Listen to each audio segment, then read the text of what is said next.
Сәлем, тоқман жақсы көретін ханымдар. Менің каналыма қош келдіңіздер. Менің есімім Асел. Сіздермен бірге тоқыманың қыр-сырын үйреніп, бірге тоқып үйренетін боламыз. Бүгін менде обзор, мен тоқыған заттарым, бір аптада тоққан бұйымдарыма мини обзор жасап өтемін. Бір аптада мен ойыншықтар тоқыдым. Осындай ойыншықтар әрқайсысына жеке тоқталып өтейін. Осындай ойыншықтар тоқыдым. Мына тұрған ойыншықтар бір мастер-класспен тоқылған. Денесінің бәрі бірге тоқылады, цельновязанный. Бәрі бір мастер-класс, бір ғана описаниемен тоқылған, бірақ мордочкаларын бөлек жасағаннан кейін осындай болды. Ал размерына келетін болсақ, жіп пен крючоктың размерін ауыстыра отырып, біреуін кіші, біреуін сәл үлкендеу болып шықты. Осындай. Ал мына жақтағы бұлар басқа мастер-класстармен тоқылған. Бұлар да тоже сондай. В основном бәрі бір фасонда. Кішкене өзгерістер бар. Мынау пчелка. Канаты бар. Мынау менде бужая коробка.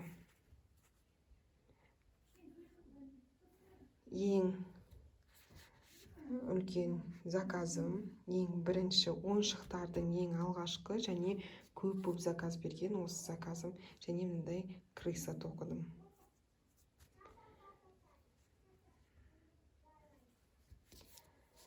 Мынандай цыпленок тоқыдым. Бұның да қанаты бар. Және мынандай. Мынау аққалаға ұқсап қалған сияқты, бірақ бұл птичка қылып тоққаным. Мындай қанатымен. Панда, зайка, сплюшка, арыстан, олень, медвежонок, ұлы медвежонок тоқыдым. Типа костюм сияқты қылып, бірақ цельновязанный, бәрі бірге тоқылады. Мынандай зайка.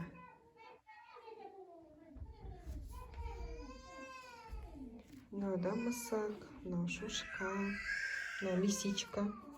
Лисичкада кішкене ақ полоскалар болу керек еді. Почему-то мен оны ұмытып кетіппін. Мынандай медвежонок. Мынандай слон. Өзіме ең қатты ұнағаны осы слон. Құлағын оформить еткенім, ең ұнағаны маған осы. Кішкентай хвостигі бар, еще құйрығы бар.